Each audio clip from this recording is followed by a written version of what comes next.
You're watching The Legal Breakdown. So, Glenn, the House Judiciary Chairman Jim Jordan has issued his first subpoena in its investigation into District Attorney Alvin Bragg over his indictment of Trump. Now, District Attorney Bragg has pushed back, making it pretty clear that his office isn't willing to play ball here, isn't going to cooperate with this federal investigation. Knowing that Jim Jordan is trying to use the federal government to interfere with a state prosecution, is he getting himself into any legal jeopardy here, any legal trouble here? Brian, he is, and the district attorney in New York has told him so. And when you say he's interfering in a state court prosecution, that's not just your assessment. That's not just my assessment. That is precisely what the prosecutors in New York have told Jim Jordan. Let me just quote three things that they said to Jim Jordan in response to his ongoing attempt to interfere in a state court prosecution of Donald Trump. They said, one, you are, quote, interfering in an ongoing criminal matter in state court. Number two, you are engaged in an unprecedented campaign of harassment and intimidation. And number three, we urge you to stop your, quote, unlawful political interference. You know, them's fighting words. When a prosecutor tells you that is what you are doing, you know, Brian, that violates New York state law. Let me read from it really briefly. It is the New York state law is called obstructing governmental administration. And it says that when a person prevents or attempts to prevent a public servant from performing official functions by means of intimidation, physical force, or interference, you have violated that New York state law. Make no mistake about it. This is Alvin Bragg telling Jim Jordan, look, sport, you violated New York state law. Really, the only open question is what does Alvin Bragg do with that now? Right, and with all the lead up now into Trump's indictment after all of these years, obviously it remains to be seen whether we want to get into this whole new situation of a potential Jim Jordan indictment. But at least he's letting him know that the door is being open to this, and if he continues to go down this path, that the options are there. But I would ask, is Jim Jordan not a flawed messenger here when it comes to demanding that others comply with subpoenas, considering he himself ignored one from the January 6th committee? And when I say a flawed messenger, that is my very gentle way of saying a giant hypocritical piece of shit. Yeah, I think even your second characterization is perhaps a little too gentle, generous yeah, to Jim Jordan. So here's the thing. Jim Jordan committed a crime. There's no two ways about it. No reasonable minds can differ on the fact that Jim Jordan committed the crime of contempt of Congress. He was served a lawfully issued congressional subpoena by the January 6th committee, and he defied it. He violated it. He thumbed his nose at Congress. That's a crime. And you don't have to be a prosecutor to reach that conclusion. Now, he has never been held accountable for that crime. DOJ, for whatever reason, has thus far given him a pass, which is part of the problem, right? If you don't assert the rule of law, then it will be violated over and over and over again. So you now have somebody who defied a congressional subpoena, issuing precisely the same congressional subpoenas to others and expecting them to comply. You know, in a very real sense, that's like the inmates running the asylum. And it really is a sad commentary on both Congress and on the state of the rule of law. Yeah. Rules for thee, not for me. Glenn, moving over to, aside from the Jim Jordan centric part of this, given the fact that this is federal oversight of a state prosecution, is this subpoena to Mark Pomerantz even enforceable? That's a good question. It's one that I don't think we can answer definitively. So Pomerantz will now have three options the way I see it. He can defy the subpoena, just thumb his nose at Congress precisely the way Jim Jordan did. I don't think he will do that because Mark Pomerantz is undoubtedly more law-abiding than Jim Jordan. So low bar to clear. Low bar. Or he could try to take the matter into the courts. Remember the way Trump administration officials used to endlessly battle subpoenas in the courts, really trying to run out the clock, trying to weaponize the delay that's inherent in civil litigation. Don McGahn is a perfect example, ran out the clock for 2 years and never was compelled to comply with a congressional subpoena. He ended up striking a deal at the end of the day that mooted out the enforceability litigation. But Mark Pomerantz can certainly challenge it in court. And I think it would be really interesting to see how the court resolved it.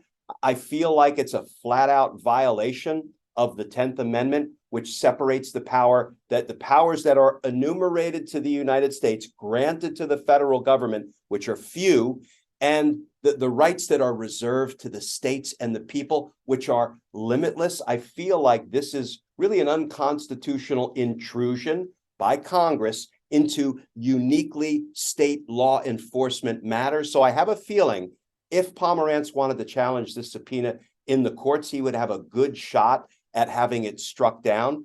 The third thing he could do, and this is a little bit of feeding the monster, so I don't think this would be my recommendation, but he could just comply, show up, answer all of the questions that didn't interfere with the ongoing prosecution of Donald Trump and didn't compromise sort of grand jury protected information, but answer what questions he could answer. My concern with that, Brian, is you really are feeding the monster. You're giving the Jim Jordans precisely what they want, the platform to yammer on for 5 minutes about nonsense instead of even asking the witness a question. And, that will feed the Republican base. And I don't know that just kind of like throwing up your hands and complying with the subpoena and answering as many questions as you think you can answer is necessarily the best approach. And we know, too, that regardless of what Pomerantz would say if he does show up for that hearing,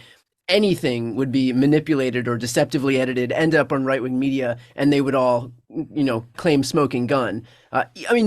We could see something where he says something, and they could claim that he said the complete opposite of what he actually said, and then again claim that we have the smoking gun here. So I think you're over the mark when it comes to him not playing ball with these Republicans.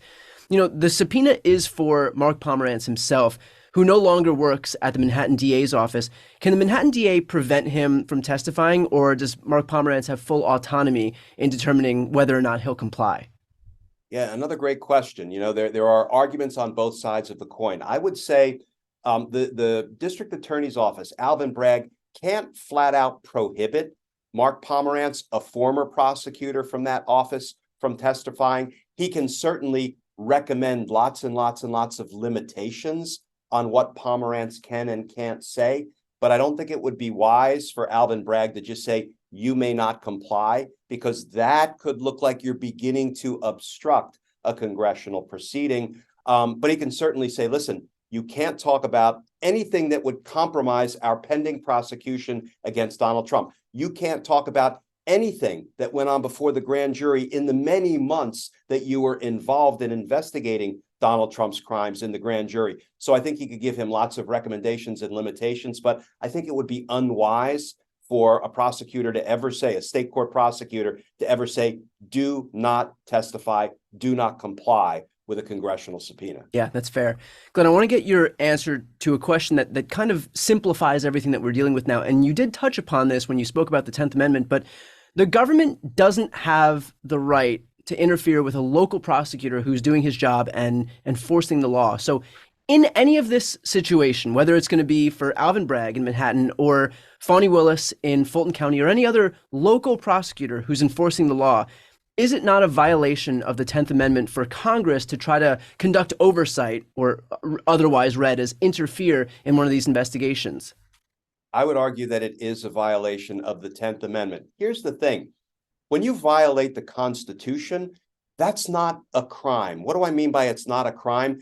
There's no statute, there's no criminal charge that can be brought against somebody for violating a constitutional amendment. However, there are crimes that can be brought if you abuse your power and authority as a federal government official and you corruptly interfere in a prosecution, whether a state court prosecution or a federal court prosecution. So I think Jim Jordan right now is dangerously close to committing those New York State offenses. And as we discussed before, the only real question is, what is Alvin Bragg going to do about it if he believes Jim Jordan is abusing his power and authority and committing crimes in violation of New York state law?